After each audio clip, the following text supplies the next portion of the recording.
ना खाली मन दिनामा जाए हो ना हमने ना हाँ मन दिनामा मजबूरियाँ बहुत ना ठीक है कोई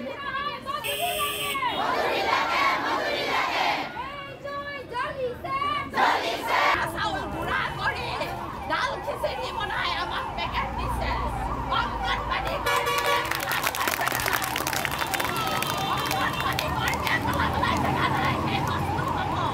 কিন্তু তাৰ বিনিময়ত মাত্ৰ দিছে 200 টকা এগৰাকী কৰ্মীয়ে অহা যোৱা কৰিব নোৱাৰে সেই 200 টকা আমাৰ পেকেটৰ পৰা খৰচ কৰি নি আমি পেলাবলৈ জেগা নাপাওঁ য'ত পেলাওঁ এটা ডেডবডিতকৈ দুৰ্গন্ধ এনেকুৱা বেয়া বস্তু দিছে গতিকে এই মঞ্চৰ পৰা আমি প্ৰকল্প বিষয়াক জনাম তেখেতে ডাইৰেক্টৰ কথামতে চলে ডাইৰেক্টৰক জনাওক যে এই বস্তুসমূহ ছোৱালীয়ে সংগ্ৰহ নকৰে যদি প্ৰয়োজন হয় ৰাইজ আনি আমি খাৰা কৰি দিম ৰাইজে খাই নে নাখায় চাওঁ এই কৈ মই মোৰ মন্তব্য আজিলৈ সামৰণি মাৰিছোঁ আৰু তেনেকুৱা কৰ্মী কিছুমানে মোৰ ওচৰত বক্তব্য ৰাখে মোক কয় সেইটো সন্থাই বোলে আপগ্ৰেড কৰিছে নেকি আমাৰ কৰ্মীয়ে মোক সেই বুলি প্ৰশ্ন কৰে গতিকে তেনেকুৱা কৰ্মীক আজি এই মঞ্চৰ পৰা ধিংকাৰ জনাইছোঁ তেওঁলোকে আন্দোলনলৈ নাহে টকাৰ বিনিময়ত বেচা কিনা কৰি আমাৰ অংগনবাড়ী গম পাইছেনে গতিকতে যি 19 অক্টোবৰত যোনদিনাখনে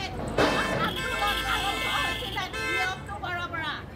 সমাজ কল্যাণ বিভাগৰ সঞ্চালকে আমাৰ সন্থাক মাতি নি আমাৰ দাবী চনত আমি বিভাগীয় মন্ত্ৰীৰ লগত মুখ্যমন্ত্ৰীৰ লগত আলোচনা কৰিম বুলি আমাৰ সন্থাক প্ৰতাৰণা কৰিলে আৰু সেই প্ৰতাৰণা কৰ্মে আজি আমাৰ আন্দোলন স্থগিত ৰখা হৈছিলে এই স্থগিত যেতিয়া বাজেট বহিলে বাজেটত আমাক ঘোষণা নকৰা বিনিময়ত আজিৰ পৰা আমি পুনৰ আমি আন্দোলন কাৰ্যসূচী লৈছোঁ সকলো বান্ধৱীসকলে শুনি লওক যে ক্ষেত্ৰলৈ যোৱা সময়খিনি আমি আহি কাৰ্যালয়ৰ সন্মুখত ধৰ্ণা দিম ভয় নকৰিব নৌবে এই নৌবে আমি পইচালৈ ভয় নকৰোঁ সেইকেইটা পইচা নহ'লেও আমাৰ পেট চলিব গম পাইছেনে 6,000 টকাৰে আমি পেট চলাব নোৱাৰোঁ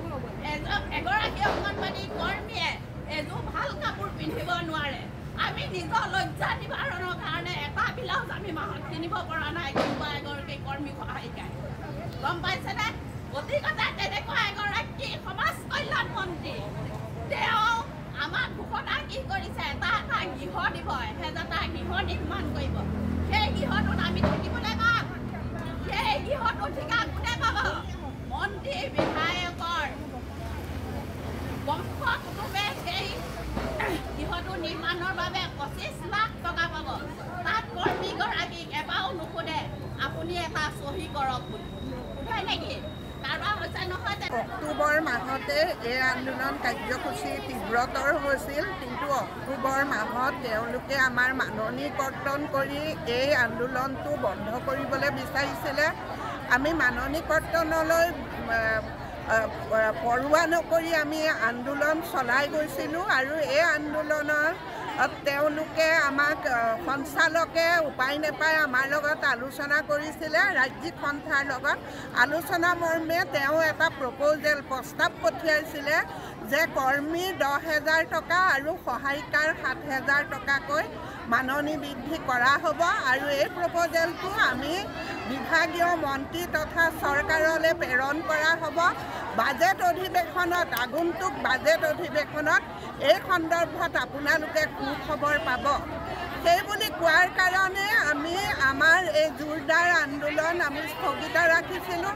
তাৰপিছত আমি এটাই বিচাৰিছিলোঁ বিভাগৰ পৰা বা চৰকাৰীভাৱে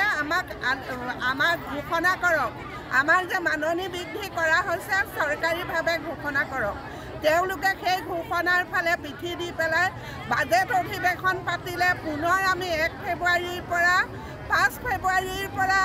বাজেট অধিৱেশন আৰম্ভ হ'ল আৰু 1 ফেব্ৰুৱাৰীৰ পৰা আমাৰ আন্দোলন আৰম্ভ হ'ল 1 ফেব্ৰুৱাৰীৰ পৰা আমি 11 ফেব্ৰুৱাৰীলৈকে লগাতাৰ আমি আন্দোলন কৰিলোঁ আৰু এই আন্দোলনত আমি 12 তাৰিখে আমি বিভাগীয়ভাৱে আমাক সঞ্চালক মহোদয়ে তাৰ মাজতো আমি তেওঁক লগ কৰা হ'ল। তেতিয়া তেওঁ ক'লে যে আমি বাজেটত আপোনালোকে 12 তাৰিখলৈ অপেক্ষা কৰক, 12 তাৰিখত বাজেট দাখিল হ'ব, আপোনালোকে ভাল খবৰ পাব। কিন্তু আজিলৈকে 12 তাৰিখ পাৰ হৈ গ'ল, আজিলৈকে বাজেট অধিৱেশন শেষ হৈ গ'ল, কিন্তু আমাৰ অংগনবাড়ী কৰ্মী সহায়িকাই এটকাৰো আমাৰ বৃদ্ধি নহ'ল। মাননি মজুৰি দিব নোৱাৰালৈকে আমি মাননিহে বৃদ্ধি বিচাৰিছিলোঁ, কিন্তু তেওঁলোকে সেই পদক্ষেপ নল'লে আৰু তেওঁলোকে দিয়া প্ৰতিশ্ৰুতিও তেওঁলোকে কাৰ্যকৰী নকৰিলে। এজন মিছলীয়া মুখ্যমন্ত্ৰী যিজনে আমাৰ ছোৱালীক যেতিয়া কোনোবা সভাত লগ পায়, তেওঁৰ সভাত তেতিয়া স্মাৰক পত্ৰ দিবলৈ যোৱা ছোৱালীক হাত ফুৰাই ফুৰাই কয় অংগনবাড়ী হ'ব হ'ব, তহঁতৰ পইচা ভাল খবৰ আহি আছে, তহঁতে পাবি, তহঁতৰ পইচা অচিৰে বাঢ়ি যাব। কিন্তু সেই মুখ্যমন্ত্ৰীয়ে আমাৰ অসমৰ নাৰী সমাজক নাৰী সবলীকৰণৰ কাৰণে তেওঁ ডিঙিৰ ক্ষীৰ ফুলাই ফুলাই কয় যে আমি এনেকুৱা পদক্ষেপ লৈছোঁ, তেনেকুৱা পদক্ষেপ লৈছে ভাল পাইছোঁ, কিন্তু আমি অংগনবাড়ীখিনি নাৰী নহয় নেকি? তেওঁৰ দৃষ্টিত আমি কি? আমি নাৰী নহয়? আমাৰ নাৰীত্বৰ কথা তেওঁ বুজি নাপায়। তেওঁ দেখোন আঁচনিকে আঁচনি ঘোষণা কৰিছে, সেই আঁচনিত যদি দিবলৈ তেওঁ টকা আছে, আমি ৰাতি 12টা-1টা বজালৈ কাম কৰোঁ, এই 12টা-1টা বজালৈ কাম কৰা ছোৱালীক পইচা দিবলৈ তেওঁৰ পইচা নাই। গতিকে আমি আজি দৃঢ় প্ৰতিজ্ঞ, যেতিয়ালৈকে আমাৰ মাননি বৃদ্ধি নকৰে তেতিয়ালৈকে আমি এই আন্দোলন চলি থাকিব আৰু লাগাতাৰ চলি